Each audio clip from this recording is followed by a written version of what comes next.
been a long, strange, but wonderful trip. From the Boston Beer Company, Jim Cook. Welcome back to the Friday Beer Buzz, Jim. Well, it's nice to be back. They're normally from Aberdeenshire in Scotland. From Brewdog, we have James Watt and Martin Dickey. Welcome to the show, guys. Biggest mission today is just to make other people passionate about your state's craft beers as we are. And now, the three-time winner of the Pennsylvania Association of Broadcasters Excellence in Broadcasting Award, the recipient of 2 Pennsylvania Associated Press Broadcasters Association Awards for Excellence, promoting and advancing the craft and microbrew culture in Northeast PA. This is another edition of The Friday Beer Buzz! And the Friday Beer Buzz is brought to you by Sabatini's Pizza and Sabatini's Bottle Shop and Bar in Exeter. Sabatini's, the area's greatest selection of rare, craft, and imported beers. Growlers and crowlers and 37 rotating drafts at Sabatini's Pizza and Sabatini's Bottle Shop and Bar, Wyoming Avenue in Exeter. And that is not sound effects. That is Lindo Sabatini from Sabatini's, opening the beer, pouring the beer, getting us going. I can do sound effects if you'd like. We can't drink it if I don't open it. No, and we're too busy blabbing here. And we got Bill from mybeerbuzz.com. Hi, Bill. Morning, Bill. Hey, happy Friday. I want to see if anybody can do an actual bottle opening noise or can opening noise with their mouth. I don't think anybody can do that. Oh, that was not bad. Yeah, that's not bad. What's funny is here's the bad one. You ready? Very similar. They're very, that was way off. The first one was better. Yeah. You had no idea I was this talented, did you, Bill? I had no idea. And you know what? I could do this for another 12 minutes if you'd like to keep going with it. I'm perfectly fine with that. Just to watch people melt down, I would love it. What's going on? Oh, gosh, there's a little bit of beer news coming our way. And it's actually been a very busy beer week. So let's kick it off with New Belgium Brewing Company. They are announcing and have come out with the labeling for their 30th anniversary beer. And if you've been around beer for a long time, the name New Belgium is something that you should be intimately familiar with. They started in 1991, and the 30th anniversary beer will be a wild ale with orange peel, coriander, and grains of paradise, which doesn't sound all that exciting to me for 30 years. But it will be 7.7% ABV, and it will be packaged in not only a 750 ml bottle, which is the big boy, it will also have a retro label. If you remember, again, New Belgium from 30 years ago, they had these very artistic labels that they used to use. Now, of course, they're very modern because they're fighting to stand out in the cooler. But the 30th anniversary label will be yellow, and it will mimic that old retro style. As far as New Belgian beers, say that 3 times fast, New Belgian beers, Voodoo Ranger. They have this line of hoppy beers called Voodoo Ranger, and it is named because the people, the servers, the hosts, the tour guides are all called Rangers if you ever go visit New Belgian Brewing in Asheville. Our easiest one to get to. You can go out to Colorado as well. It's called Voodoo Ranger Future Hop IPA, and it will be an Imperial IPA that hits 8%, and it will be packaged in 12-ounce cans.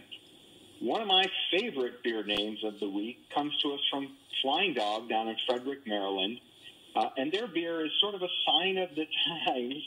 If you're like me and you're spending a lot of time online now working from home, this beer is called You're on Mute, and it is a cabin fever red ale that hits 6.2% ABV and 25 IBU. And I say those 3 words at least 20 times a week now because I see a picture of someone, I see their mouth moving, but, of course, they're on mute. We also have, coming out of Stone, is a beer rename, and it will be called Stone Craft Light IPA. And it seems like it's going to be the new name for a beer they called Features and Benefits. And it's one of these healthy beers that hits 4% ABV, 95 calories, 2.9 grams of carbs per 12-ounce serving, and it is gluten-reduced. So, again, very popular health beer catalog, gluten-free, gluten-reduced beer. And the important distinction is gluten-free beers start out with no grains that have gluten in them. A gluten-reduced beer starts with grains that do have gluten in them, but then they go through a process that reduces that gluten down to where it's not absolute zero, but most people that are gluten intolerant can handle it. Oh, that's interesting. And one last little tidbit comes to us from Founders Brewing in Grand Rapids, Michigan. They have a thing called the Bottle Shop Series. We announced it, I think, 3 or 4 weeks ago that this new series was coming. The latest beer coming to that will be called Highball Drifter, and is a bourbon barrel-aged ale that hits 11% ABV, and it has orange peel and cherry, which to me sounds a lot like an old-fashioned, so it's a sort of a cocktail-inspired beer. And that beer is coming to us in August. So they're announcing that early. Yeah, they usually announce early because I pick up their labels and I announce the beers. So now they're actually out ahead of the beers. I'd like to say that I caused that, but I don't know if I did or not. But so that label actually just came out today. I actually was just looking at Highball Drifter, and they announced it yesterday because they get a 48-hour advance notice of when a beer is coming out. Awesome. So that's our beer news. That's a lot of beer news. That is a lot, yeah. What's really nice, I just want to quickly mention, is I didn't even get a chance to ask Lindo yet, because with this weather this weekend, I'm sure you're expecting it to be pretty busy there at Sabatini's. So I think so. I think you're going to have quite a bit. Now, the occupancy thing, too, that's going to be increasing. Was it April 4th, I think? Is it? Easter Sunday. Easter Sunday. Obviously, that's very helpful to you guys as well. It's going to be nice, and one of the really nice things coming out of the change in restrictions is we're going to be able to have people at the bar. Oh, wonderful. And so back to that. And we're not going to have to mandate food with every person that wants a beer. So you can come sit down and have a beer and a whiskey. How long has that restriction been? It hasn't been in from the very beginning, but it's close. No, I think it was close to the beginning, wasn't it? It was in the summer? Late summer, maybe is when they said you have to have food. You have to have food. But not being able to have people at the bar has been from the beginning, though, hasn't it? We have the tables up along the bar like a lot of other places do, so people can sit near the bar. It's a good workaround. But now you're actually allowed to have your knees point towards the bar. Yay! So if you could go to the bar, you don't have to eat. But of course, at Sabatini's, why wouldn't you eat? As far as service staff and bartenders, now we don't have to walk all the way around the bar to give you a beer. We're allowed to hand the beer over the bar. Whoa. Which is huge for the staff because we're going to not have to buy as many pairs of shoes. It's a bit of a head scratcher in retrospect. Yeah, so it's good. Maybe you'll be, I don't know if you had to get rid of any staff because of this, but maybe I saw where more businesses are bringing people back in, that they couldn't have. We are hiring and trying, yes. Good. I'm seeing a lot of signs like that around, so it's kind of a cool thing as we move forward here. So. Yes, moving forward is a good thing. I did have one quick question, Bill. Friends now and act like I know what I'm talking about. This is good.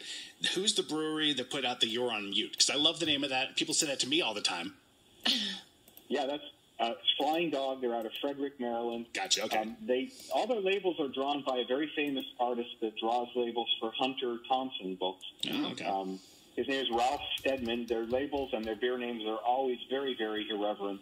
And it's sort of a beer that they're bringing back. It's a red ale, so it's a little bit of a hoppy beer. But yeah, I think that's one of the classic names. And I just looked at the calendar yesterday. It's been kind of a strange year. And the calendar yesterday for me was the very first day that I worked from home last year. Was this day? Friday BeerBuzz, yeah. Yeah, and I can't believe it's been a year. I got to say, I don't mind working from home. I kind of like working from home. So I've heard that from a lot of people, but usually those are people who don't have young children at home.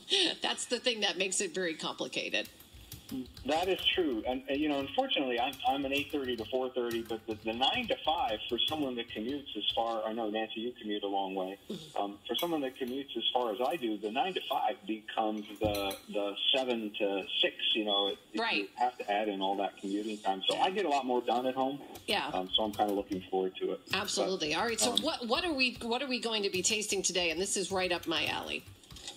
Yeah. So today's beer is in celebration of a day, and that day is tomorrow. Tomorrow is Orval Day, and so today you are drinking the one and only beer that Orval makes, and it's called, ironically enough, Orval. Orval, we've done this on the show before. Orval sort of means the Golden Valley, and it's a really historical reference, and as is the fish on the label.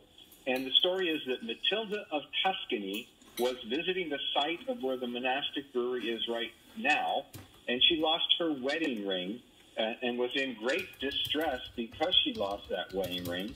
And she prayed to the water, and a fish popped out of the water and gave her her ring back. And she said, this is certainly a Val d'Or, or a Golden Valley. And so that's where Orval comes from, and that's where the logo comes from on the label. Can you see the fish on the label? Yep.